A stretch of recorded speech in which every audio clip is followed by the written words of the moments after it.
Okay, so I think we'll make a start if you're happy, Catherine. Yeah, that's good with me. Pooya, are you happy to start? Yeah, Yes. sure. Yeah, Great. I can Okay, start. let me just. Hey, great. It's good to hear and see some people. My name is Catherine Spurin.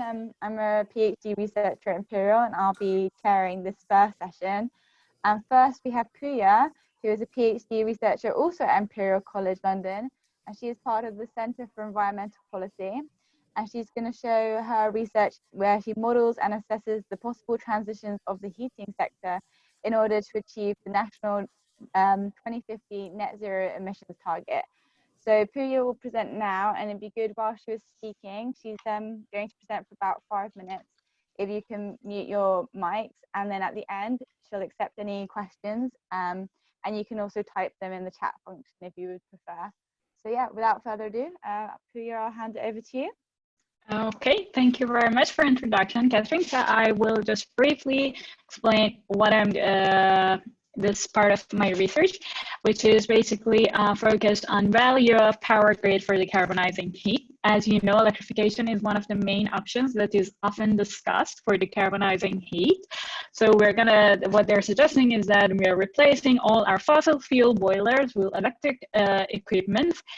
And there's going to be then an added demand for power, which goes to the power grid. And so what I'm studying here is that how the power grid is going to supply this added demand, and how this is going to affect the transformation and evolution of the power grid would affect time, rating, and cost of decarbonizing heat, and also the implication that it would have in terms of affordability of services and our demand for resources. So basically, what I'm trying to answer is that how the policy decisions made for decarbonizing heat at the system level and the operation and investment decision that we consumer made at the end use will affect the value of the power grid for decarbonizing heat.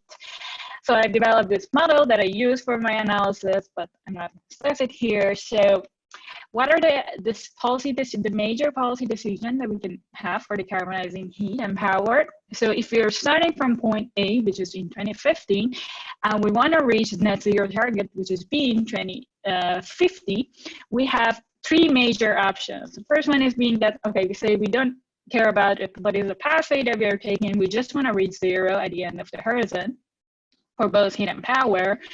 And then the other approach if we can have is that we set internal budget for power, which is what we're doing now. We're setting some internal budget that we have for power. And then we said for heating, we don't have any specific approach. We just want to reach zero in 2050. And the last approach would be to adapt internal budget for heat, basically setting a pathway for heat.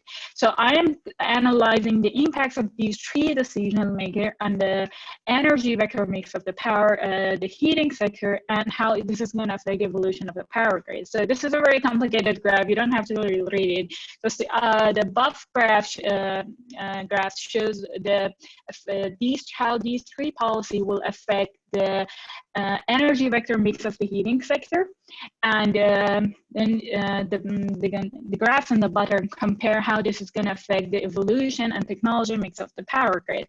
So this, you can see that these are very different. Like for example, graph A, so if we do adapt the policy one, we will have a lot of blue like gas in the system, a little bit of power, and it's not going to affect the power grid significantly because I'm going negative on the power grid. The cost optimal option would be to go negative on the power grid. You install a lot of BECCS, biomass with CCS, to kind of offset emissions from heating. So that's going to be the cheapest option. But if I adapt internal budget for power, see that I have to go and replace like sector-specific target. The gas is going to be replaced by power, so we're going to electrify our building, and this in return I have to expand the power grid, and you can see that the technology mix of the power grid is going to be completely different from the first scenario. And the third one, when I'm adapting internal budget, which would mean that I'm forcing the system to do electrification earlier, this is again going to affect how the timing of electrification is going to affect the technology mix and of the energy vector that I'm using for heating and the power grid. But these are having broader implications, like in terms of cost of the transition. You can see the graph on the right compare these three scenarios in terms of cost. See that scenario A is very cheap, but the other two scenarios are very expensive. Like there's a spike in the cost, depending on the policy that we're taking. This also will affect the demand that we have for our resources. So you can see that in graph in the scenario A, because I'm using a lot of BECCS, our demand for biomass is going to be increased. So we have to start importing biomass, which it will have implications in terms of energy security. So to meet that our emission target and our energy demand, we are relying on import. Same as like you can see that the demand for natural gas is high, so we have to rely also on import. If this line shows that the level of production of natural gas in the UK, so you can see high reliance on the import, while in the other two scenarios, the demand for natural biomass and natural gas would be lower, so which means a lower reliance on the imports. So these are having implications in terms of energy security and affordability of services. So the compensation that we make between these two will help us to kind of identify the optimal pathway that we can have for decarbonizing heating. Also at the end use, we consumers have three main trade-offs that we can use. So we can either install ground source heat pumps or air source. The thermal capacity that we're integrating and how we are operating this together is going to affect. So this is like here I'm analyzing different scenarios, like how consumers going to do electrification at the end use will affect the installed capacity in the power grid and the cost of transition. Then analyzing a lot of scenarios, we found that the most important decision factor is a thermal storage integrated. You can see that this is going to affect the total installed capacity and the cost of transition significantly if I integrate very much more thermal storage in the system. So why thermal storage can make such a big difference? Because when I'm installing a very big tank, it helps the grid to kind of shift the demand for heating to the hours that I have a lot of solar renewables in the system. So you can see if I compare graph A, which I have a low thermal storage in the system, the black line represents when I don't have any heating, it's just power. When I'm adding heating, electrifying heating, you can see that the demand profile for power changes a lot. But when I'm integrating high thermal storage, the grid can shift the demand for power to the hours that I have a lot of solar and wind in the system. So basically help me to reduce the installed capacity and increase the penetration of the heat pump, the renewables in the system. And at the end, I have integrated like all these scenarios together, and you see that how this is going to affect like the multi-scale approach. So you see that I'm putting all the decision factors that we have at the end use with the policy decision at the end, and can see that are what we do at the end. If we adapt coherent policy between consumers and system level, we will be able to reduce the cost of transition significantly. And yeah, that's it. Thank you for that, Pooya. I had just a quick question, which is maybe a bit topical, but I was wondering what you thought the current kind of pandemic would have on any sort of budgets in the future for the UK. For example, the price of oil and stuff is plummeted, and obviously this is going to have an impact on how we go forward. I was just wondering your opinion on that.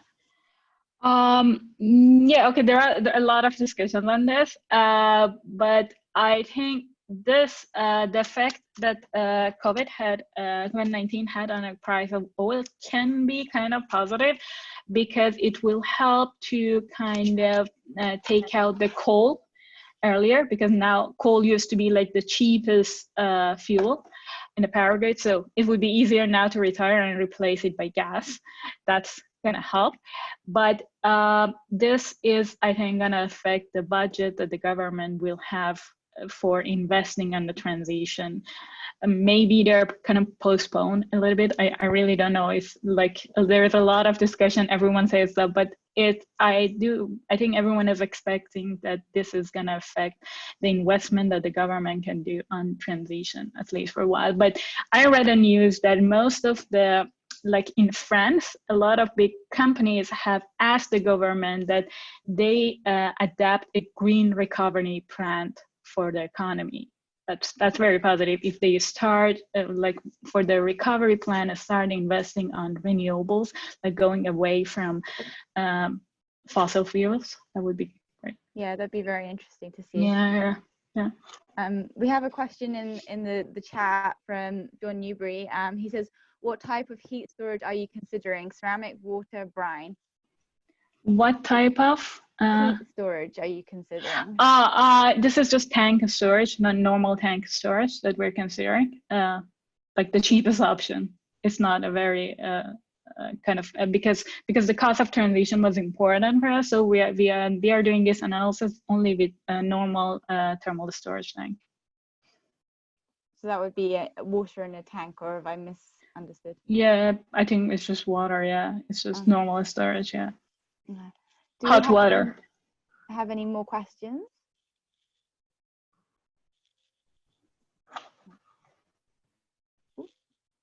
Okay, great. So thank you for that, Pooya. We're gonna move on now to Yongliang. Can I see? It's Harry, yes, isn't it? Yeah. So yeah, Harry is a PhD researcher at the University of Chester, and he is part of the energy and power theme in the School of Water, Energy and Environment. So his research is focused on the experimental investigation and process simulation of oxy-fuel and chemical looping combustion. So I'll pass over to you now, Harry. Yeah, thank you, Catherine. Good afternoon, everyone. Welcome to UKCCS poster session. So in today's poster presentation, I will talk about my recent work on thermodynamic analysis of low carbon and high purity hydrogen production through upgraded sorption enhanced steam methane reforming process. So this is the overview of my poster. I assume it's too small for the audience, so I divide them in several slides, and I will give a brief introduction of each section. So as we all know, the global warming is highly likely related to the CO2 emission to the atmosphere with the increased use of fossil fuel energy. So one potential option is to reduce the CO2 emission to the atmosphere is use hydrogen as an energy source in our industry, transportation, and power generation system. But the current hydrogen production is mainly focused on the steam methane reforming, which also a large CO2 emitter in the world. So to capture the CO2 from the steam methane reforming process, we could, one of the innovative option is through the sorption enhanced steam reforming process, which involve the CO2 ensued CO2 capture wherein the hydrocarbon fuel reacted with the steam with the presence of the CO2 solvent such as the calcium oxide and the reforming counterlax to generate the decarbonized high purity hydrogen production. But one drawback of SESMR is still some CO2 emit from providing the heat to the steam generation or under the regenerate the solvent. So in this work, we have proposed several retrofit SEMR process that can further reduce the CO2 emission from this process and increase the hydrogen purity from our proposed options. So this is our methodology. We have proposed the different options with the SEMR system. We have proposed air combustion consumer, oxy-fuel, hydrogen find consumer, and also combined with the CLC chemical looping combustion unit. So in the top left, you can see the flow diagram, which is the integration of the SE sorption enhanced steam methane reforming with the pressure swing absorption unit and also the chemical looping combustion unit. So as you can see, the yellow reactor is a consumer which for the regenerate the solvent. So the heat is coming from the air reactor, which comes through the fluidized bed heat exchanger or the heat pipes transport the heat from the air reactor to the consumer. So in the fuel reactor, the additional fuel together with the PSA of gas can reduce the metal oxide. So the CO2 pure stream together with the CO2 stream from the consumer. Are you still there, Harry? Stop the screen share for a second. Sorry, I dropped my internet connection, so I can go back to share my screen. So yeah, let me stop it on here because I think it's showing to us that you're still sharing. How about now? It's okay. Yes. Yes, Yeah. it is. Okay. Yeah, I just continue my presentation. So yes, this one. So can everybody see my screen now? Hello? Yes, we can see it. Okay, yeah, okay. So we talk about the methodology. So we evaluate the performance of our model according to the methane conversion, hydrogen purity, cold gas efficiency, net efficiency, and also carbon capture efficiency. So this is the sensitivity analysis of the reformer. So we evaluate the different K performance against the different reforming pressure, steam to carbon ratio, and also the temperature. So we also plot the different results again because we propose the different options of retrofit SEMR process. So we compare the K performance of each option. Then we do the sensitivity analysis. We can decide what the optimal operation model for each cases. So this is the results show the different performance under the different operation conditions.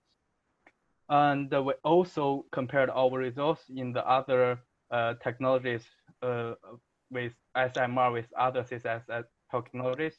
So as you can see, the dark blue bar is our proposed process, which can achieve very high CO2 capture efficiency, hydrogen purity, and also very high methane conversion, and some thermal efficiency is very comparable to the commercial SMR process. So that's all. Thank you for your listening. Any questions? Thank you.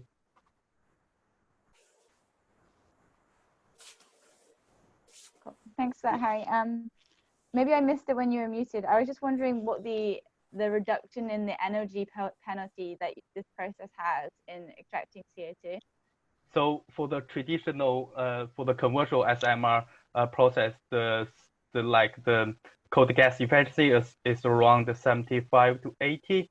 For our proposed option, such as the SEMR with CLC with PSA, it can achieve 76. So it's around it's very comparable to the commercial SMR process, but we can capture the CO2 from the hydrogen production process. Okay, so we have thank you for that. We have a message from Phoebe, which is what are the operation conditions of the absorption, and why have you chosen a calcium-based absorbent? Yeah, so because it's a combined reformer, so because when you do the steam reforming, the temperature around 600 to 800 at that range. So if we use the other solvent, it's not combined with the reforming system. So in the SESMR for the sorption enhanced steam method reforming, we combine the reformer and the shifter. So in the traditional SMR process, you got the reformer, you got the high temperature gas shift reactor and the low temperature gas shift reactor. But for the SESMR, you got the combine. You combine all the reactor in the single reactor. And also for the heat balance, if you can see because the combination of the calcium oxide is exothermic, so it can provide you the heat for the reforming.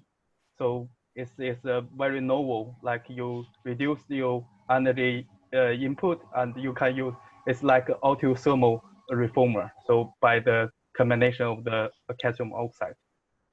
Okay, and there's a question from Xavier asking you to maybe explain the base of your process slightly more.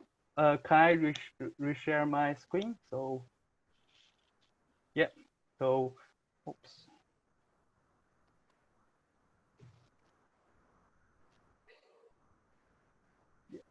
Can you see my screen? We can't see the PowerPoint. We can just see the Okay. Teams Chat. chat. Okay. So can you just stop? Just I didn't choose the right one, so I choose the right one.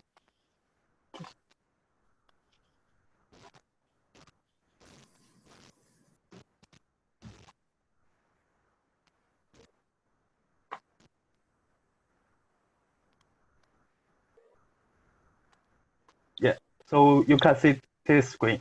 So this is our process. So we propose the integration of our process.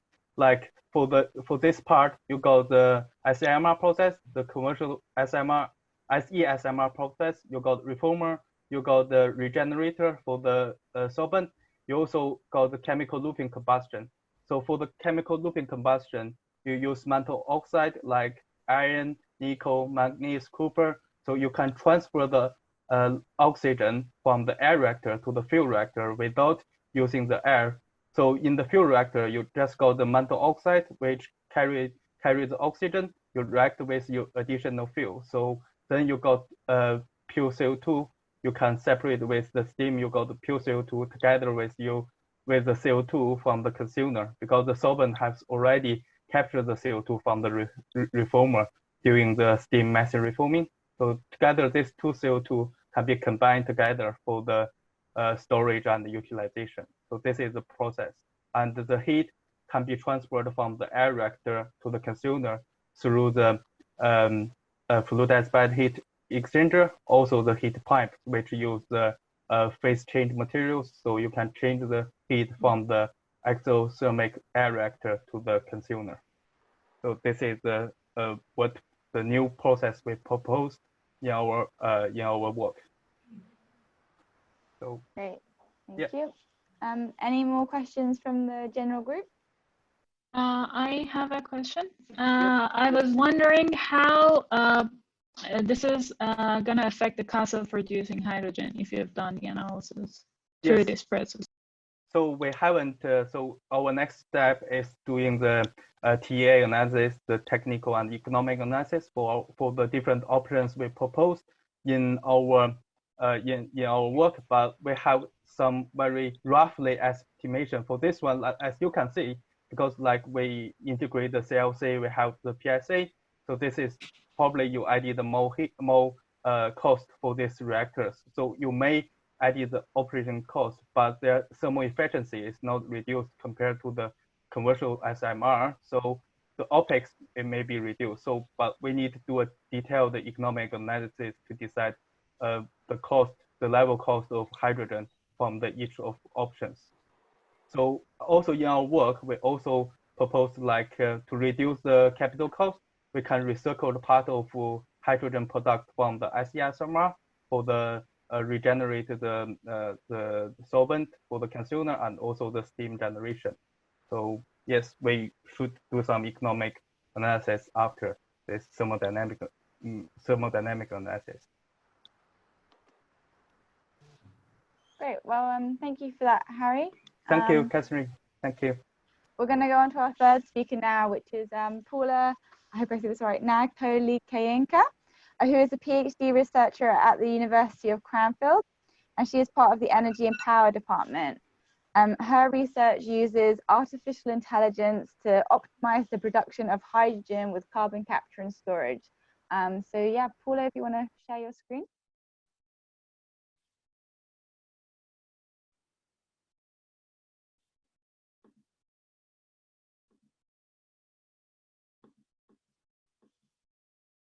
You're still muted at the moment. All right. There we go. Yep. Can we hear me?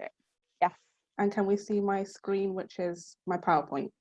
Yes, it's on the general screen. Yep. Okay. 2 seconds, sorry.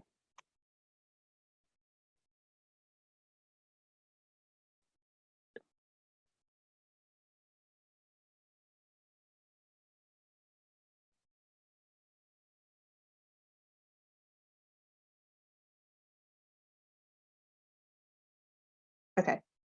So Harry basically went into a bit of detail in what I basically do, which is looking at sorption enhanced steam methane reforming. And what that is essentially is a steam methane reforming aspect, which is reacting methane with steam, and that produces carbon monoxide with hydrogen. And alongside that, the water gas shift reaction takes place, which will allow the reaction to further go to produce carbon dioxide along with hydrogen, which is preferable as opposed to carbon monoxide and dioxide. And from that, the inclusion of my process is the calcium looping aspect, which incorporates using limestone, which is a natural resource, to capture the CO2 that's formed from this primary reaction. So I'll just zoom so we can have a better look. I hope that's clear to everyone. But essentially, the way I've approached this project is to apply to apply machine learning, which is one of the up-and-coming technology that's used in almost most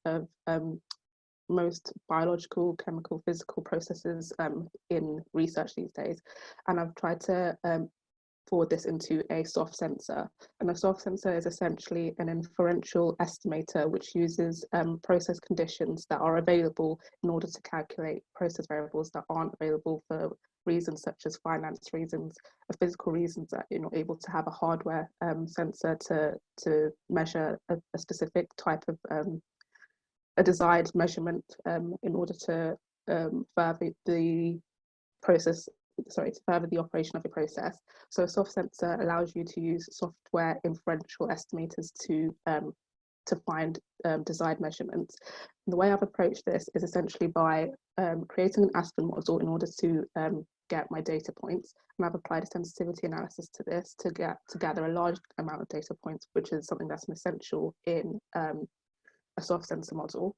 So we can see here I've got my baseline conditions, and then I've also got the stream results at the bottom. And with using these baseline conditions, I was able to achieve approximate hydrogen purity between 70 to 80%.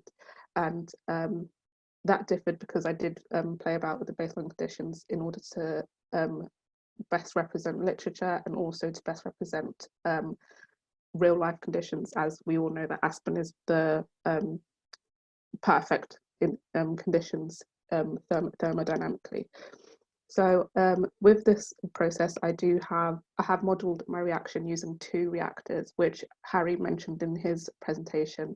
In the SESMR, sorption enhanced steam-methane reforming, we've got a calciner and a carbonator in which the reactions take place, which is the first two reactions which I mentioned, SMR along with water gas shift, and then the calcination at the end, which is the calcium looping aspect, which captures the CO2 and allows you to have a higher purity CO2 abated hydrogen at the end.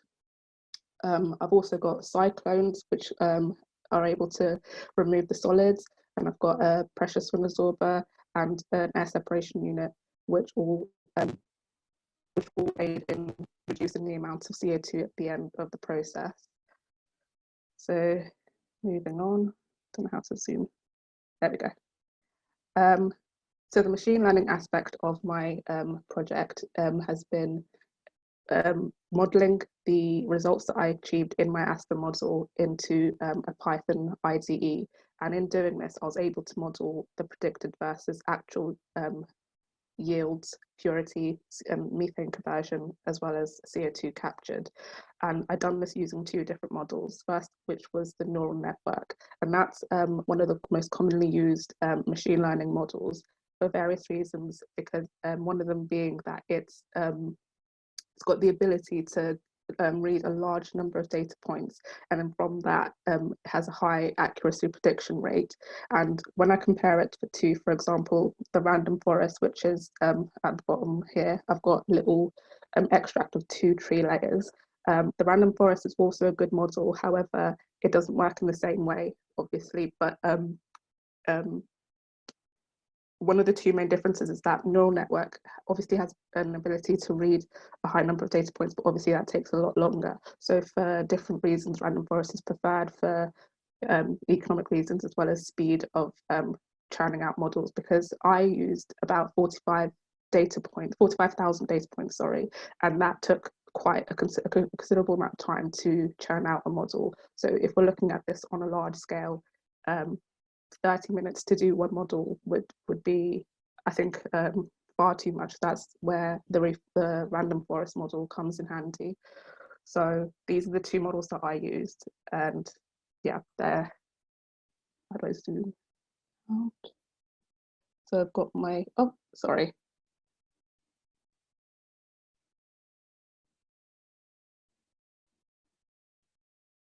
So if we look at the left hand side first, I've got the results for the random forest first, and it looks like it's a good, it's given a good accuracy in terms of predicted versus actual, and it has, because we have high coefficient of determination as well as a high root mean square error. But when we're using it for the purpose of a soft sense model where you'd like it to be as accurate as possible, and i.e. replace a hardware instrument to give you readings, you would ideally be looking at 99% plus. So that's where I look at the neural network model, where we can see it's achieved much higher coefficients of determination, where it's ranging from 98 to 99.6%, which is more acceptable, albeit in the lower range still. So that's what I've managed to achieve so far in terms of what I've been able to model using Aspen Plus and Python. And from this, I've been able to conclude that it's a novel way of being able to read and measure desired measurements in steam methane reforming, sorption enhanced steam methane reforming, as well as other chemical processes. And going forward, I'm going to be using the models that I've developed to help me produce predictors of the type of sorbent required to capture high yields of CO2. That's it. Great, thank you for that, Paula. We have a question here from John Newbury asking, have there been any practical trials of this technology at lab or semi-commercial scale, perhaps for validation of your models? Has there been any practical trials of this technology at lab or semi-commercial scale? No, well, to my knowledge, there haven't been. And what I would plan to do, obviously lockdown has changed all of that, but I was in the process of building a bench scale reactor, which I'll be able to perform my reactions with. And I just got to the end of finalizing my models, and I wanted to implement this into the lab in an experimental level to confirm what I'd managed to program. But from my knowledge in literature, there hasn't been any, and I've not been able to myself, but that's something I plan to do going forward. Okay, thank you. Oh, there's another question as well from Phoebe. What kind of input data does it need? I was wondering how the neural network interprets the conditions from Aspen Plus, in the sense that if you change the EOS in Aspen Plus, does that affect the neural network result? In the sense that if you change what? If you change the EOS in Aspen Plus, does that affect the neural network result, the equation state?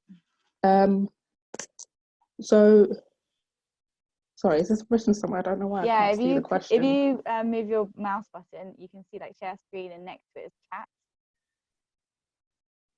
at the bottom. And then if you click on chat, you can see where oh, sorry, yeah, sorry, got it. Okay, so the input data that I've used for my models is regenerator pressure and temperature, reformer temperature and pressure, steam to carbon ratio, sorbent to carbon ratio. That's the exact data I've used. The kind of data that it requires for neural networks specifically, it has to be numerical, and also has to be scaled. So it can't be just any random number. It can be, but then you have to apply a scaling factor. So it's able to read it and code it properly. In terms of if I change something in Aspen Plus, does it change the effect of the neural network? The answer is yes, because and that's why it took so long to develop this model, because the slightest change, you know, for example, if I did 900 degrees and then I changed it to 850 degrees, obviously in SESMR there is a slight difference, and through experience you'd know what change would be made. But because the neural network and the random forest is learning the through numerically as opposed to scientifically, it won't be able to learn how you expect it to. So a change in Aspen Plus would have to be recoded in a way. So I'd have to teach the machine learning model from the beginning, if that makes sense. Yeah. So would you have to teach your machine learning model for each kind of scenario, like each different plant or something? Or could you just teach it once and then apply it to a lot of different scenarios? I've managed to get my model to a sort of basis where I'm able to change the conditions, the operating conditions, possibly change the components, and my model will be able to learn from it really quickly, as opposed to having to change various different things such as batch size, epoch size, and the various things that come with neural networks and random forests. So I'm able to easily change it using different conditions, I think. But for a different process altogether, I think we would have to go back to basis. I'm not saying that's not possible, but it's just not what I've been able to do so far. There's another question. How big is the data set that you are using to train the neural network? So I started off quite small. I started up with 5,000 data points. And in terms of random forest, it's not that small, because the little extract that you saw of the random forest, that's just 2 leaf nodes, and that can expand obviously to 5,000, and that's a large data set for random forest. But with neural network, 5,000 is nowhere near enough. So right now I've got about 50,000 data points for my neural network. What is the difference? Yeah, another question from Patrick. What is the difference between creating a surrogate model versus using a machine learning approach? That is a good question, because I don't know the answer. I'd love to know what a surrogate model is. I don't know if I should know that, having worked with this machine learning aspect, but I'll definitely have a look. If you'd like to explain that, I don't know. Patrick, would you like to Hi, Paula, explain? this is Patrick. First of all, thank you so much for your presentation. So a surrogate model is using a lot of input data, and then I build a massive correlation that fits, hopefully, the data that I fed it with. And I think, as far as I understand, a machine learning approach would be I'm changing the correlation while I'm feeding data into it. So a surrogate model would be a fixed equation that I correlated once, and the machine learning approach I think is developing. You're probably the expert on machine learning. Right. Well, just based on your brief explanation, and I don't want to say I think this is absolutely correct, I think the difference would be that based on the information you feed it every time into the machine learning models, it wouldn't be a fixed, it wouldn't be like a y equals x. It'd change continuously, even if it's not even I mean, because the information I input it isn't linear regression, so it wouldn't be that for sure, but it wouldn't always have a fixed correlation factor, especially because of the different conditions that we're feeding into it. So the temperatures, the pressures, the steam to carbon ratios, there's so many things that affect it that I don't think a surrogate model would work as well. But I think it could still be something to start off with if that's something you'd want to look at. Thank you. Great. Thanks for the question. That was interesting. Great. If we don't have any more questions, we can move on to our final speaker before the break, which is Sheena.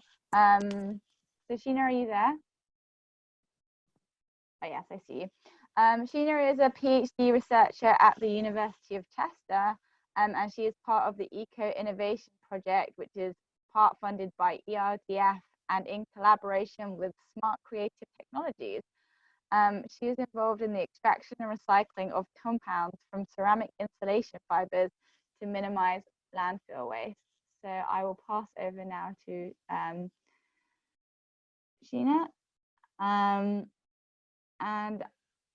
yeah, unmute. Can you see my work in there? We can see like a Windows Explorer.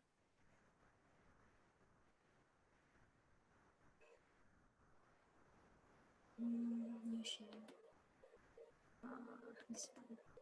Can you see it now? Yes, we can see Microsoft PowerPoint. Oh, yeah. I'll just present my work in Microsoft PowerPoint. My work is about new chemical processing and recycling technologies for autocatalysts. And then the scheme of catalytic converters. As you can see, there are three tasks. Number one is to the emission for hydrocarbons, because they use this to turn them into water vapor and carbon dioxide. And then carbon monoxide, they use this to turn into carbon dioxide, and oxides of nitrogen, they use it to turn into nitrogen gas. Catalytic converter was used in order to reduce air pollution. This reduces emission of three harmful compounds.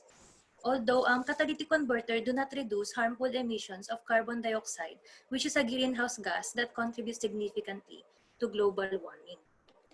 What are the catalytic converters made from? They're made from precious metal-based catalyst, ceramic honeycomb, cordiarite for catalyst substrate, and then insulation mat, high temperature insulation wool. As you can see in the image below, these are the as received ceramic fiber from the Smart Creative Technologies.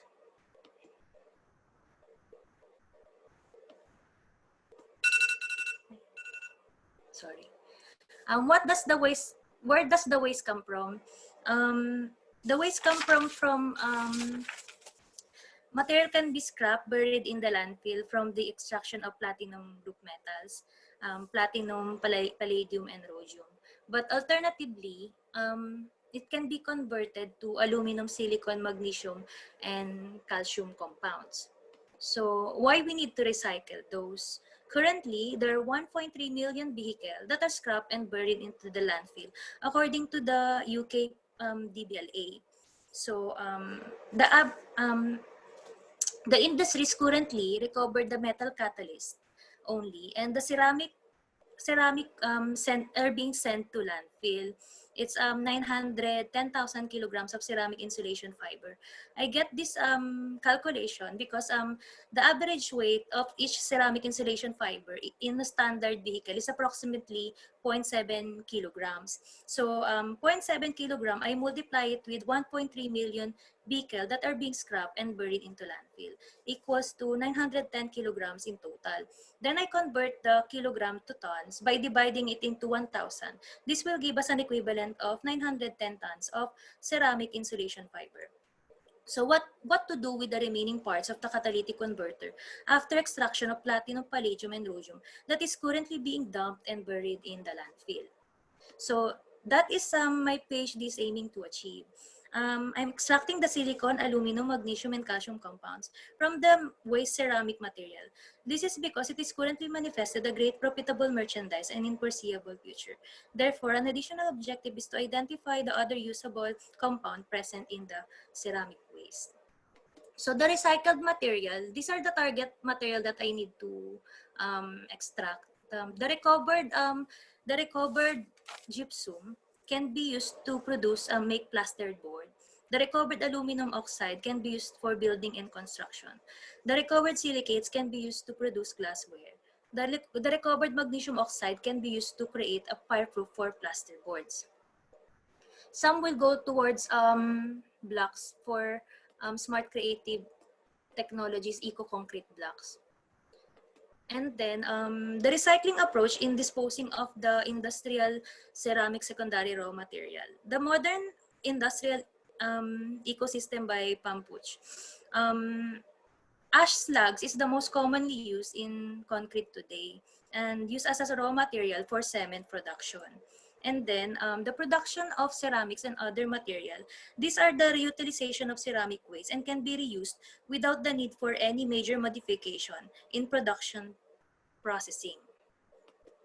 So recycling approach in disposing of industrial secondary raw material, because every year the ceramic industry produces a significant amount of waste, particularly paving and roof tiles, clay, refractory bricks, sanitary wires, sewage sludge, molten ash, electrical insulators, blast furnace slag, and glasses. They're under the group of demolition sector and construction sector. This waste material are sent to landfill due to it being non-conductive to barely in terms of recycling. The utilization of the ceramic waste by the modern industrial ecosystem are typically consist of magnesium silicate and calcium silicate. Because of the presence of these similar phases, it can manufacture a hybrid hydraulic cement. So what is hybrid hydraulic cement? This cement formed from the blends containing low proportions of cement and high proportion to 60 to 70% of mineral addition to slag, fly ash, or metacholine are alkali activated. This product used to stop water leaks in concrete and masoning structures. It is a type of cement similar to mortar that sets extremely fast and hardens after it has been mixed with water.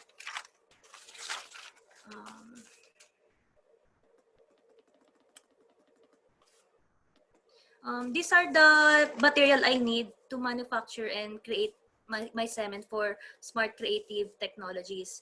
I need the raw material, aluminum oxide, silicon oxide, iron oxide, limestone, and magnesium oxide, and others. So I identified the waste ceramic material as received from the smart creative technologies. When I identified it after under the X-ray powder diffraction, it has a poorly crystalline material, and then I identified iron but inconclusive, as it only shows difficulties in identifying the majority of the reflections. This is the untreated product. So I identified it under the EDX. There are 10 elements past the limit of detection: oxygen, sodium, magnesium, aluminum, silicon, sulfur, potassium, calcium, titanium, and iron. What is the waste ceramic material? The waste ceramic material is composed of 4 distinct morphologies, which is close-up look of flake, droplet shape, and fibers and rods. And then these are the experimental procedure that I have done. I compared the milled and unmilled waste ceramic insulation fiber. I determined that the milled waste ceramic material is more better than the unmilled, as it heightens the individual coverage and it has a higher possibility for the solvent to respond. So the milled particle size, fiber size, is less than 15 micrometer, and the unmilled is less than 35 micrometer. And then for digestion, I use the Carbolite Zero oven, because the temperature distribution, heat distribution comes from the outside and it goes into the reaction mixture, which results in a very hot vessel wall. And then after the hydrothermal synthesis, using the digestion of ceramic insulation fiber via acid, then precipitated with the alkali, or vice versa, alkali precipitated with the acid. I digest it with 4 molar NaOH and concentrated sulfuric acid. And then I separated them into a solid and liquid. And then the solid sample is being analyzed by the XRPD, EDX, SEM, and optical microscope. And then the liquid sample, I analyze it with the ICP. But before I analyze it in the ICP, I treated it with aqua regia. And then the XRP analysis of my solid residue. Now, after I treated it with the NaOH, digested with 24 hours at 120 degrees, it is more crystalline. You can identify the majority of the reflection, which it gives us zeolites, which can be potentially used for the creation of cement.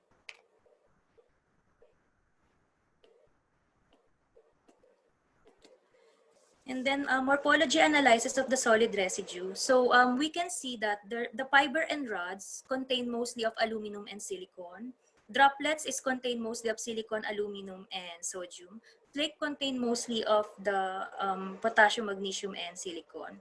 The SEM image shows that as the temperature increases, the droplet shape of that contains silicon, aluminum, and sodium becomes more prominent as observed from the temperature 80C to 220C.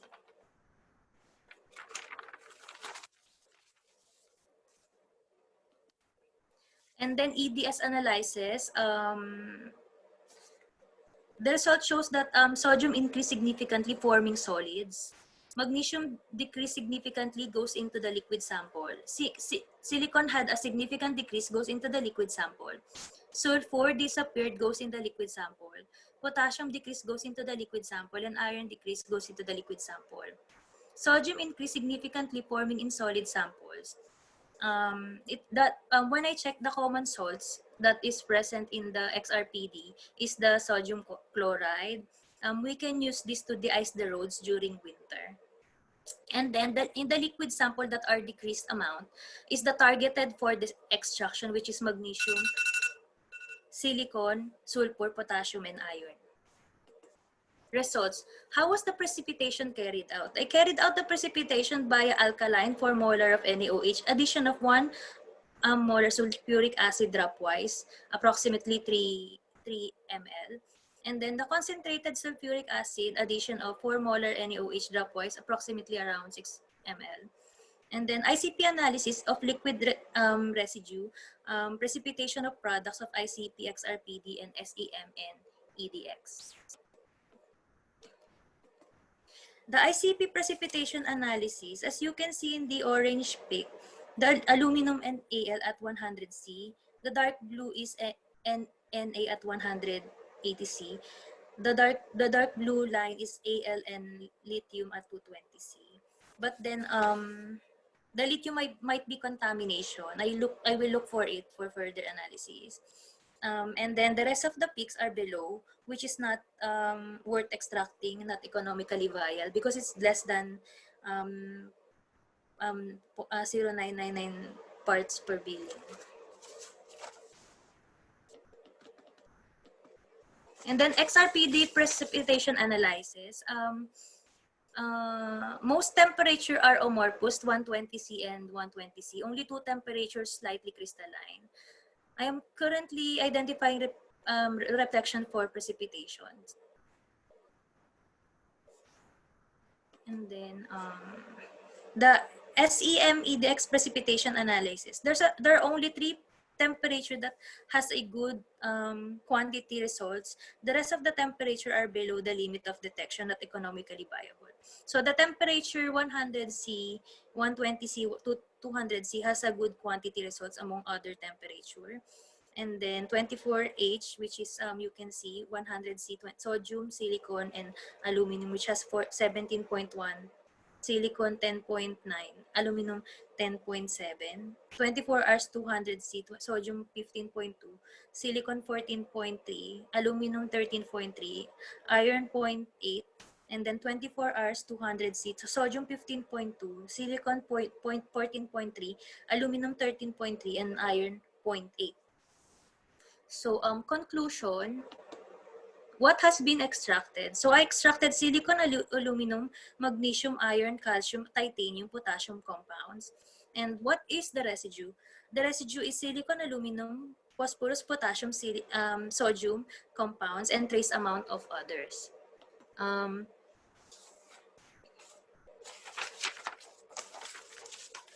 What might the product be used for? The presence of similar phases such as zeolites, magnesium silicates, and calcium silicates is the ceramic insulation fiber can manufacture a hybrid hydraulic cement. For Smart Creative Technologies, LTD, eco-concrete blocks. The data from my experimental work is promising and more testing needs to be carried out. Thank you. Thank you for that, Sheena. Do we have any questions in the group? Yeah, we have a question from Phoebe Bonilla. Does the ceramic waste contain undesired impurities, and what would that affect the properties of the cement you want to manufacture with it? I'm not in that stage yet. But I they have impurities, and we're still identifying the effect of the impurities to my to if we manufacture the cement. Cool, thank you. I had a question. You were looking at the morphologies of the different elements within it. Yeah. Have you ever thought to look at like machine learning to pick out the different minerals because of their morphology, or are you doing it by eye?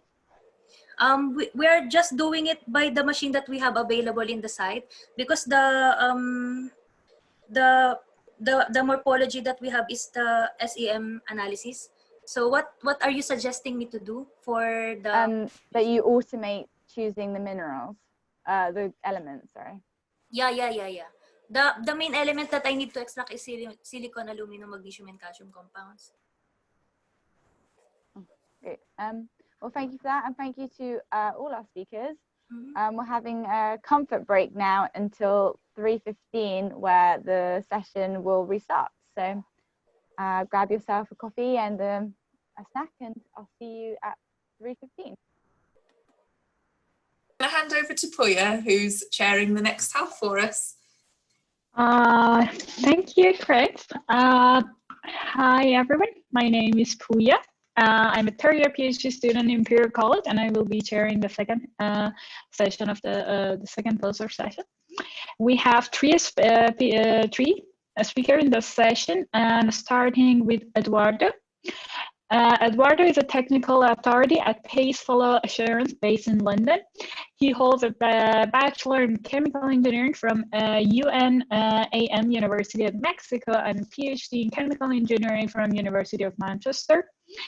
He later joined Imperial College as a postdoc research associate, and his research interests are multiple phase flow modeling and computational thermodynamics.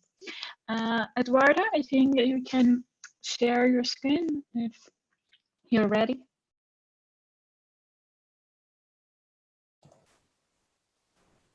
Thank you for the introduction. Can you hear me? Yes, we can hear you. And you can see the screen, I assume. Yeah, yes. So this is just a brief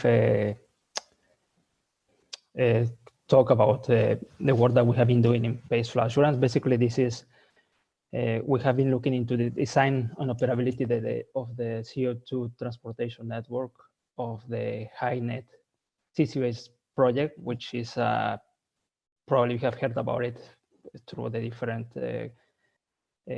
web series. It's in the northwest of England. Just briefly, if you don't know about it, this is the HyNet is located very close to Chester, actually, or to the industrial cluster that is in Liverpool. And basically, what is it about? It's about hydrogen production and then capturing some of the industrial emissions of the different industries that are there, which are fertilizers, refinery, and some others. Hydrogen production, the intention is to feed that into the grid, and then that will feed the towns, or it's going to be used for transportation. The CO2 emissions of the industrial emitters and from the hydrogen production, that's going to be captured on site, and then that's going to be sent for storage into some gas depleted fields that are located in the Liverpool Bay. So what I've been looking at is all the transportation networks. So the figure at the bottom. So the carbon, the CO2 being transported in this existing infrastructure that is already placed there, and at the moment it's being used for gas production from these fields. So at some point in the future, maybe in 3-4 years, it's going to be, or less, it's going to be used for carbon transport for storage. If you want to know more about the project, there's a website. For the CO2 transportation system, there are some key design drivers. The first one is that we want to avoid two-phase flow in the pipelines in the system. And basically, there is a standard from ISO that just says that you have to flow in single phase, that's either liquid or dense phase or gas phase. In this particular case of HyNet, we're looking into both LP, that is gas phase, and HP, high pressure liquid operating modes. The operation of this transportation system has to be safe, robust, and flexible. There's a lot of trade-offs, so there are different conflicting project drivers. The key one is that we are going to reuse facilities that are already existing there. They have been already being used for many years, and that we're going to be used for many more other years and for different type of service. So we have to be careful to how we're going to be use them and to make sure that we don't operate beyond their design purpose. And if that is the case, if we need to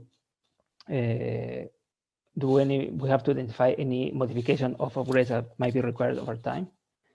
We might have other environmental constraints, and particularly in the integrity management. So that is all about corrosion, about suitability of materials. That is also important. However, the other important thing is that we want to minimize the cost of operation. And of course, we want to minimize whatever emissions we're going to get or energy consumption. The idea is to start operation with minimum modifications and then upgrade or grow the network in a quasi-optimal way as they are needed. Flow assurance, if you're not familiar with that, flow assurance is basically about pipelines. Mostly flow assurance is being used in oil and gas production. That means we look into how we take the oil or gas from the reservoirs and it's taken into a reception facility that is, for example, an FPSO or a platform or a terminal, and how to make sure that we get uninterrupted flow from the reservoir to the operating to the reception facility. For CO2 or CCS projects, as the other way around, so we have to make sure that the system has continuous flow from the capture sites to the storage site. So we look into the different, we develop operating strategies, and these operating strategies are within, we check that are within design constraints of the system. We consider input for the various disciplines, for example, mechanical engineering, subsurface, the reservoirs, and of course, topsides and process engineering, just to make sure that the transport network operates within the limits. We have to look into the whole system, so that is from the capture side, although in this case, we don't look the capture plant per se, but just the once that the CO2 has been captured, all the way to the reservoir. We develop concepts, different ways that we think that the system can be designed and operated. And then these concepts, they are being carried forward into FEED. FEED is to do more engineering to make it more detailed before they go into the next engineering stages. So the goal is to deliver a design that is safe, reliable, and predictable on the all modes of on-plan operation. The transportation of CO2, unfortunately, is not pure CO2 what we're gonna get. We're gonna have impurities because we have different sources. The key impurity here perhaps is hydrogen, and hydrogen can vary between 0.75% mole to 2% mole. As you may know, impurities can have different problems, and for the flow assurance, for metallurgical issues, safety, processing, economic, or the storage. So it depends of the impurities that we have, there are different challenges. But however, hydrogen has the greatest impact on the thermodynamic and physical properties of the CO2 stream. This is the operating envelope of the system for assuming in the left-hand side is gas operating mode. This is over two-phase region that we want to avoid at any cost. So initially, we're going to be operating within this purple region, and that's bounded by different constraints that we have. For example, the minimum design temperatures of the system, so minimum injection pressures that we have, this maximum post-compression temperature, which is basically bounded by the maximum temperature that the fluid can be into the pipeline, maximum discharge compressor. So this is operating envelope in gas mode, and then on the right-hand side we have our operating envelope for liquid operation, high pressure, sorry. And just here you can see, again, we are bounded by, for example, what is the maximum design pressure of the system, and again, minimum design temperatures and maximum post-compression temperatures. And so this operating envelope is basically bounded because we want just to avoid this two-phase region. This is just, this is just an example of how, with a lot of modeling, we look into how can we, the transport network can grow from, say, from point A to point E. And initially, as I said, we start with the existing facilities, the CapEx, so there's no investment. We start with low pressure, so the system is gas through the whole, across the system, in both the onshore pipeline and the offshore pipeline. At the beginning, we only have one emitter, and there's a very low flow rate. But we have high velocities and we have maximum JT cooling. That means that we have, we are constrained. So we need to just be careful that we don't we don't have very low temperatures. At some point, once the pressure to the reservoirs increases, we can, the velocities, gas velocities reduce. Still, we're operating in gas phase. But now we have less JT cooling, and we can potentially increase the flow rates. And also we can inject additional fields if that is possible. The next stage will be C, in which once we have more emitters tied into the network, we can increase the flow rate. But then we are constrained by the offshore, in this scenario, by the offshore pipeline, which that means that we probably need to change those flow rates, those pipelines. So we need to replace them, make them bigger. That will be the first major CapEx. Still, in this scenario, we're looking at the onshore system operating at low pressure, so that is gas, and the offshore system will be operated at liquid. Also, it's important to know that we want to operate the onshore section on gas phase on low pressure, just because, mainly because of safety issues. It's low pressure, so we don't want to, in case of there is a depressurization or a leak, that is less dangerous in a way that it will be liquid. The next, if the pressure in the reservoirs keep increasing, at some point we will need to boost pressure. And the pressure we have in this particular scenario, we have identified that will require pressure boosting at the platforms at each field. That is the second major CapEx that we will need.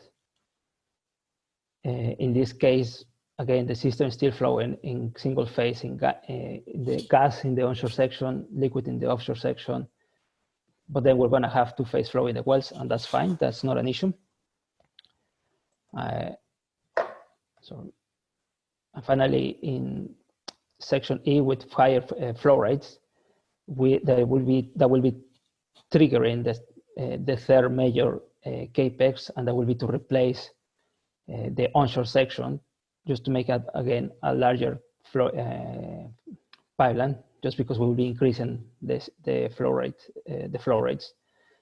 and so forth, so on. So the system can be, with modifications over time, the system can be, the capacity of the system can be increased until the storage, the fields are full or they have reached the maximum pressure. Yeah, and I think that's all I have. If anyone has any question. Thank you very much, Eduardo. Do we have any questions from the audience? Because I can't see any in the group yet. I do have a question. I just was wondering if the phase of the CO2 would affect the sequestration, like in what phase, this may seem a stupid question, but in what phase is preferred for sequestration and injecting the CO2? Would the two phases affect the rate of storage? Well, in this scenario, the CO2, once it gets into the reservoir, is going to be, the expectation is that they're going to be mixing with waters, and the water is going to be liquid. So, but initially, the CO2 is going to be started in gas. At some point, it's going to be transitioning to supercritical. Okay, we have a question from John, which is how many and how big are the existing pipes? Yeah, can I?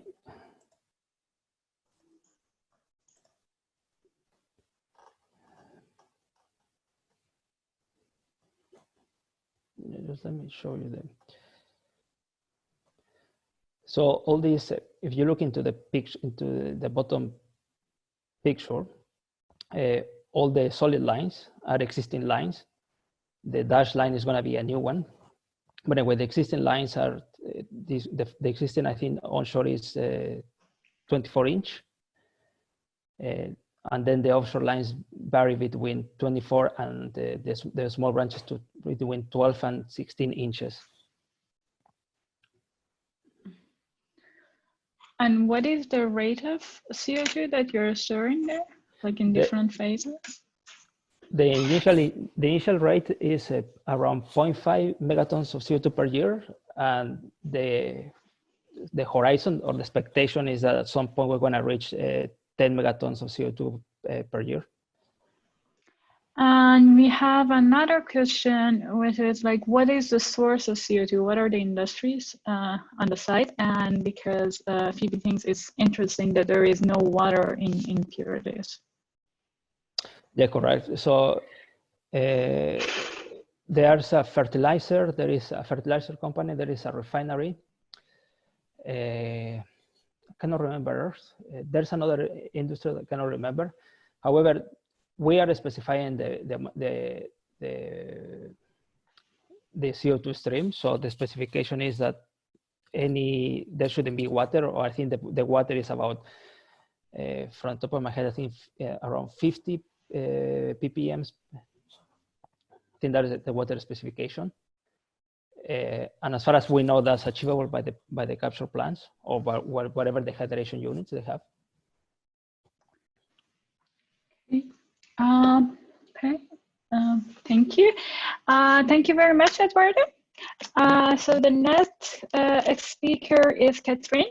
Catherine is a third-year PhD student in Imperial College, funded by President PhD Scholarship and aligned with the Shell Digital Rock Project. She uses X-ray imaging to explore the flow of multiple flow phases through permeable rocks. The aim of her work is to understand the dynamic that occurs when multiple flows flow simultaneously and the impact this has on the trapping of the fluid, which is important for the CO2 sequestration. Catherine? Great, thanks for that, Pooya. Everyone can hear me and see my screen, yes? Yes. Okay, great. Okay, so the research that I want to discuss with you all today is some of the work that I conducted in partnership with the Paul Scherrer Institute in Switzerland. And what we're interested in is when CO2 is injected underground into like a saline aquifer or a depleted oil reservoir, that fluid flow process is transient, which means the saturation and the pressure of the CO2 in the rock is not constant. It's usually increasing with time. However, when we're modeling CO2 plumes, we have this assumption that the transient stage can be modeled with the same flow properties as if the flow was in equilibrium or steady state, under the justification that the underlying pore scale dynamics are always the same. So my research is looking into the pore scale dynamics in the rocks and the fluid flow that occurs there. So what we did with this research is we used high energy X-rays to image these pore scale dynamics as the flow through the rock transitioned to steady state flow. So in the first part, in predicting the flow in the CO2 plumes to understand how much is trapped, the part of the parameter space, so with the CO2 and the water, what we would expect at equilibrium is something called intermittent flow pathways, which is shown here on the right. So here on the right, you can see the red is the gas, and the blue is the brine, and the rock space is clear in this example. And what happens with time is pathways are constantly rearranging, and they'll disconnect, and then they'll reconnect, and then they'll disconnect. And so this changes how the CO2 propagates through the rock and how the CO2 is trapped within the rock. So with this added complexity at steady state, the idea of this research is to analyze how we transition from any transient dynamics to these dynamics that we had already observed at steady state. So we did this by injecting gas and brine into a heterogeneous carbonate rock. And so this carbonate rock was initially saturated with brine. So what happens is that the gas first has to find a pathway through the pore space of the rock, and then both fluids will be produced at the other end. So whilst the gas is finding its pathway through the rock, we are here on the left-hand side in the transient or unsteady state regime. And then once the gas is percolated through the rock and has found a suitable pathway, the fluids become in equilibrium with each other, and we enter a steady state regime where the pressure drop across our sample becomes constant in time, or when averaged over time. And we found for this work that required 180 pore volumes of gas to reach steady state, which would equate to a transient dynamic zone in a CO2 plume of about 4 meters. So it's quite significant. And the point to take home with this figure is that you see that the red X's, which are the saturation, they increase very rapidly at first, but they plateau off before we reach steady state. So the saturation isn't changing very much within our rock sample, but at the same time, the pressure shown by the black line is increasing significantly between here, where the saturation is quite stable, to here at steady state. And what this means is that for a given gas saturation, a higher differential pressure, so a higher pressure drop across the core, means that the gas is less mobile at steady state. And this, what we see in the pore space at steady state is there's less intermittent flow pathways than we see during the transient dynamics. So it seems that these intermittent flow pathways are increasing the mobility of the gas and increasing how far it can propagate in a given time. And then the second important point that we found in my research is that this transient stage, the dynamics that occur on the pore scale are distinguishable from the dynamics that occur at steady state. So what we have in this box here, you can see 6 pictures of our sample when it was X-rayed. And here the gas is red and the brine is gray, and I have hidden the rock grains so they're transparent. And these number points correlate to the number points on the pressure graph here. So what you can see if I zoom in is that the gas first finds a pathway through the rock sample, which it does very quickly between 1 and 2. And then as it changes, there are small changes in 3, 4, 5, and 6, but the pressure is still increasing significantly. So it's these small changes that are causing quite a large change in the pressure differential. But what we find is that if we look at the size of the intermittent events during the transient process, they're involving pores that are 20 to 35 in size, whereas at steady state, actually, we're never seeing more than 3 pores being involved in an intermittent event. And we also see here this red graph, the total count, so the total number of intermittent events is much smaller than during the unsteady state part of the flow.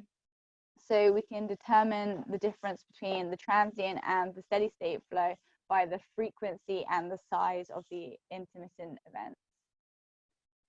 So the impact of this research is that with the current assumptions in the continuum framework for modeling CO2 plumes underground, which is just to have the whole plume modeled with steady state properties, this seems unsuitable for actually predicting the propagation of CO2 plumes. And this is something we have observed, like in literature, they really struggle to predict the movement of, say, the plume at Sleipner. And this could be due to the fact that there's a lot of mudstone layers, so very thin layers of CO2, where this plume front would have, this transient plume front would have more of an impact. And so what we propose from our results is that actually we model the transient part of a CO2 plume with distinct flow properties that aren't the same as the ones that are at steady state. So yeah, if you have any questions, I'd be happy to answer them. Some of this research is published here in these 2 references if you're interested.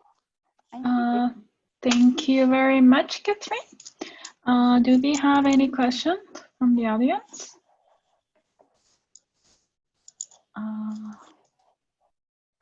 I can't see any question here. Okay, so I think then we can go to the next speaker. Thank you very much, Catherine. So, okay, so we have one, which is from Phoebe, which asks, which software do you use to do the 3D modeling?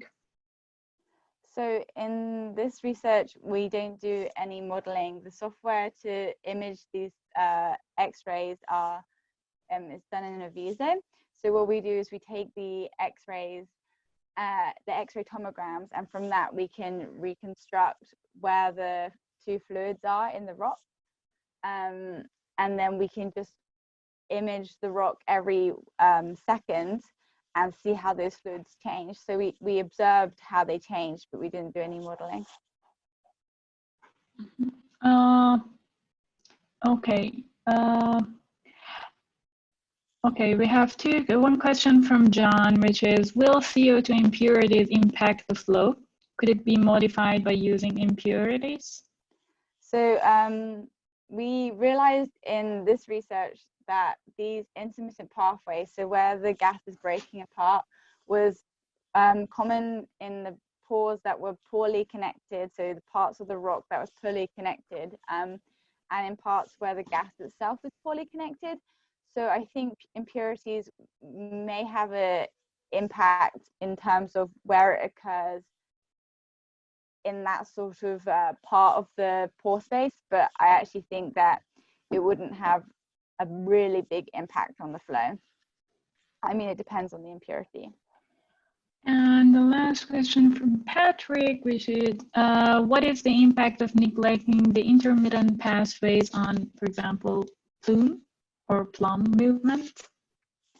Yeah, so a lot of the modeling, even with the steady state properties at the moment, assumes that instead of these intermittent pathways that we would expect in CO2 storage and natural gas production, they actually just assume that the flow is what we get in more heavy oil production, that we have these connected flow pathways.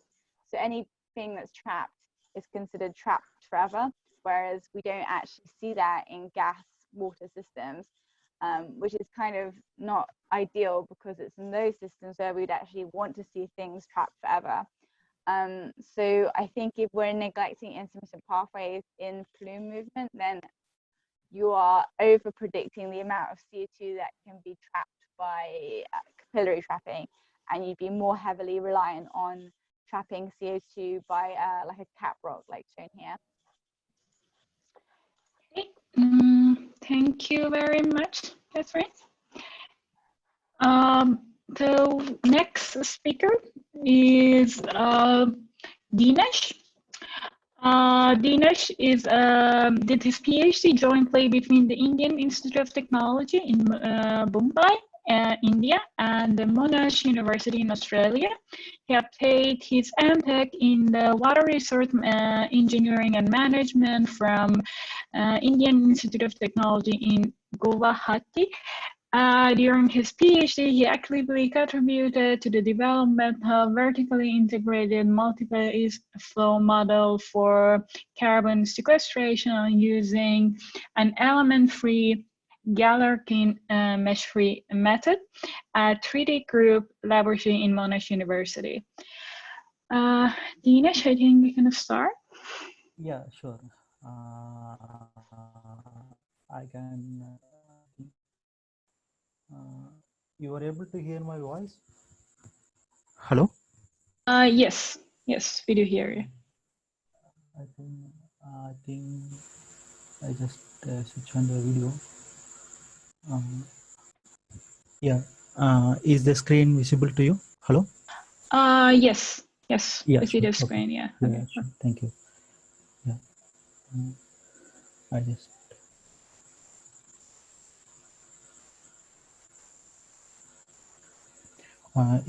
Good evening to all of you. Thank you for giving me this opportunity to be part of UK CCS. So the topic I wanted to discuss is my PhD topic, which is application of element-free Galerkin method for CO2 storage and caprock integrity.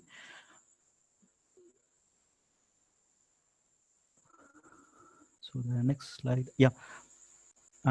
So here we can see the pictorial representation of geological carbon storage, where when we inject the CO2,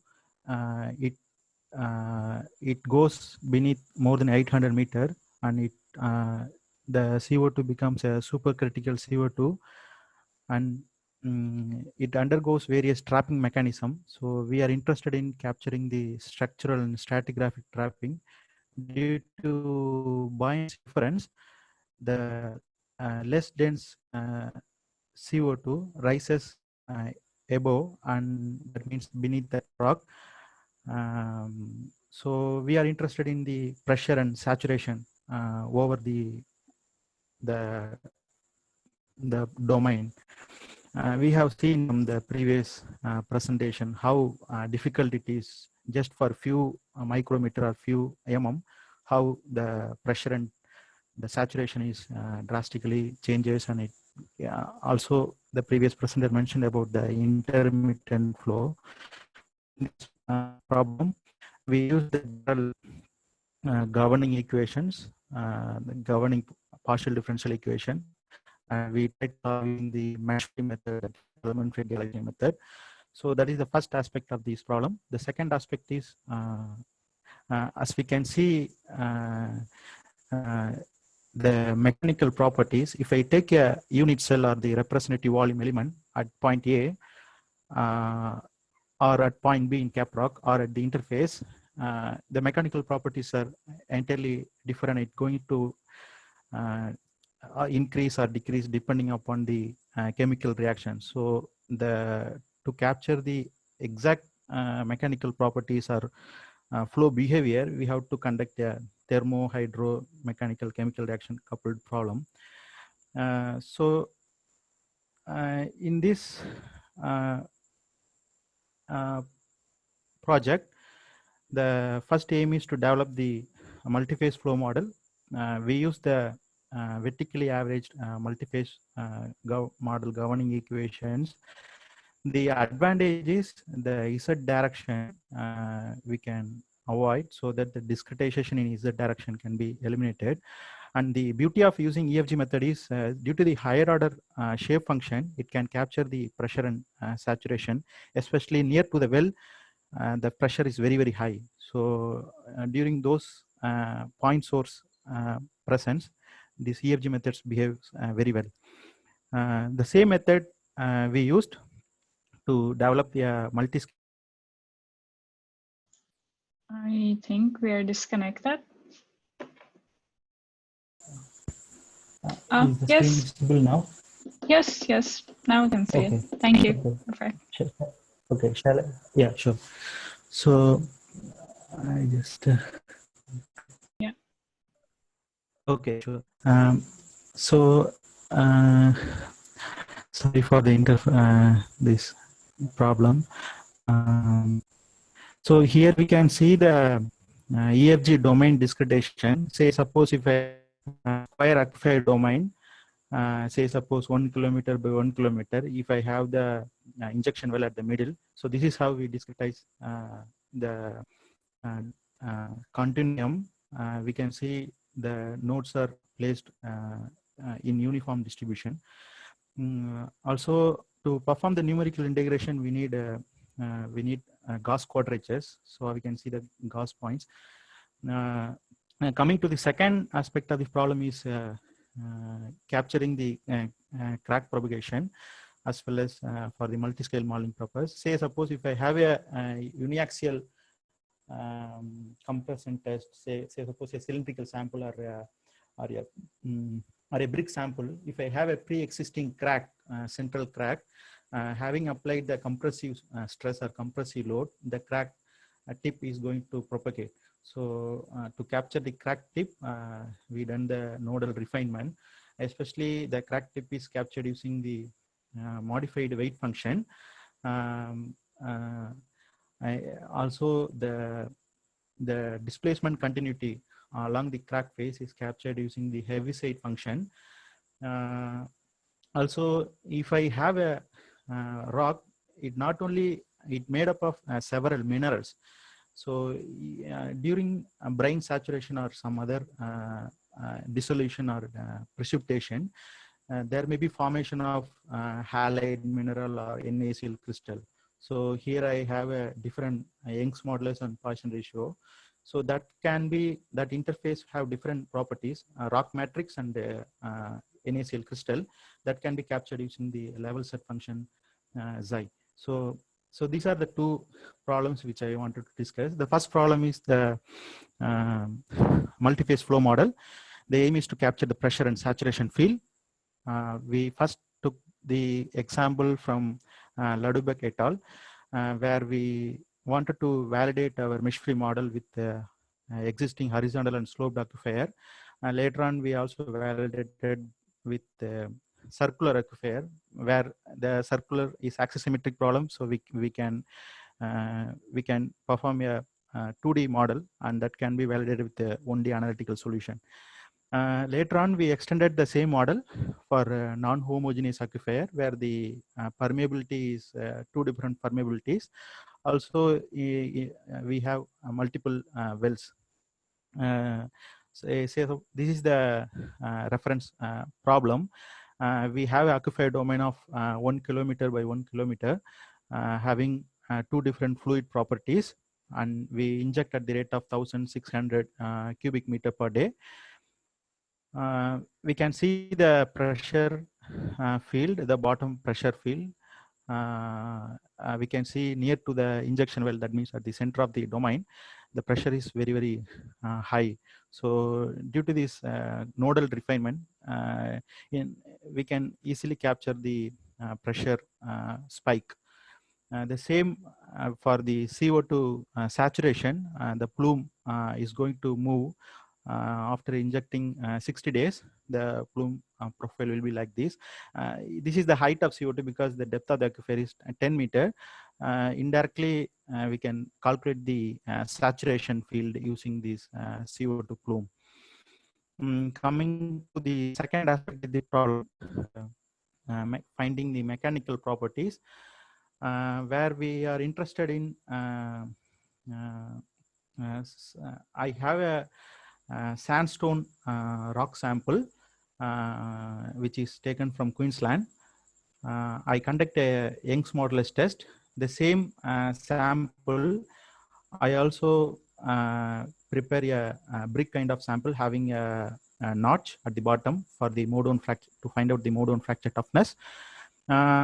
The sample have 5 different cases: dry case, fully water saturated, and 10, 20, 30% NaCl saturated sample. It took almost 2 months to saturate the samples, whereas the dry case we can do immediately after heating the samples for 1 or 2 days. So what will be the Young's modulus in compressive nature and tensile nature? Will there be a difference? That's what we are interested. Also, how to quantify the micro scale changes or mesoscale changes. So this is one aspect of this problem. The another aspect is we also wanted to study the crack propagation, having a brick sample having a central crack notch. We will see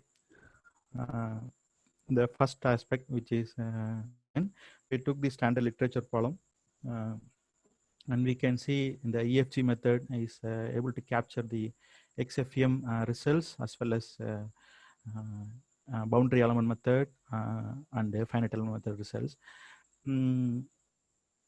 So coming back to the experimental part, having a uniaxial compressive strength UCS sample, if I take a representative volume element or a unit cell, it consists of different rock minerals. So, and each mineral has its own mechanical properties. So it is very difficult to do a micro scale level experiments. So when we perform a experiment, we get a average or equilibrium. Yeah, that means equivalent rock mineral, some same rock stiffness properties we will get, and the load versus displacement. That means indirectly stress strain graph. But in this model, our assumption is these rock minerals or the pore space can be divided into 2 parts. One is matrix, which is equivalent to all the minerals, and then a pore space, the void space. Depending upon the porosity, the inner circle can increase or decrease. So by applying a unit stress, we can get the Young's modulus or the elastic properties. This is how the EFG mesh discretization and the corresponding background mesh for the numerical integration. So as I mentioned, this is just a virgin aquifer. Before injecting CO2, just purely brine, how it changes the mechanical properties, having different brine concentration.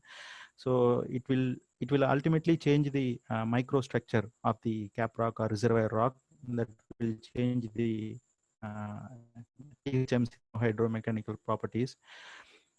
Here we can see the mechanical properties of the dry sample is very, very high, almost 6 gigapascal. When we go for 100% degree of saturation of water, the mechanical properties is decreasing. We can also see for 1 month and 2 month saturation, although the 1 month and 2 month the sample is fully saturated, but the interaction, the rock minerals and the presence of pore water, that means saline water, interacts, and it dissolutes the primary minerals and it may precipitate the secondary minerals, so NaCl crystals. So due to which the at 10% NaCl, the strength further decreases. For 20% NaCl, it gains the strength because there may be more precipitation of NaCl crystals in the pore space that we have found. Only for the 30% NaCl crystals, it further decreases. Maybe it exerts when crystal forms, it exerts the pressure in the pore walls. Maybe we may need to do more microscopic tests like micro CT scan analysis and ACM and XRD test. This is just a purely UCS test results for 1 month and 2 months. So here we can see the degradation index. This is what we included in our mesoscale model in the representative elementary volume. So there the DI captures the microscopic properties, how it changes from dry to water and different brine saturation. We can linearly correlate in the same data, and the x-axis is the qualitative, but I just keep the quantitative DI, and we can see the linear curve fit. Although each sample have its error bar, different results it gives. The same results, we can see the fracture toughness, which is the load versus displacement plot we get in the 3-point load bending. The peak load gives the fracture toughness. Sorry, Dinesh, to interrupt. We don't have much time. If you could. Okay, sure. Please. I just this is the last slide. Here we can see the DI is the microscopic or the mesoscopic parameters, which captures the macro scale results like Young's modulus or fracture toughness, etc. by this curve fitting. The beauty is just by knowing the dry sample results without doing the saturation, we can predict the mechanical properties. So the conclusion is we developed the EFG multi-phase flow model as well as multi-scale model for predicting the mechanical properties as well as crack propagation. These are the references. The first work we published in this journal, multi-phase model. The second work is under review. Thank you very much for listening. Thank you very much, Dinesh, for the great talk. Do we have any questions from the audience? Okay, yes, we have a question from John. Have you considered pressure cycling rather than one offload for crackers and failure? Will you look at longer times than 2 months? I just understand the question. Have you considered pressure cycling? So, okay. So this is purely a mechanical problem. It's not a coupled problem. So we just took a vacuum desiccator and we applied the vacuum pump to saturate the sample. Just before conducting the mechanical experiments, we took the sample out of the desiccator. So we have not considered any pressure cycling. For that, we are developing a triaxial setup. There is a 3-point beam bending setup. Along with that, we have a confining oil. On top of that, we can do those sort of analysis in our future study. Okay, thank you. Do we have any other question from the audience?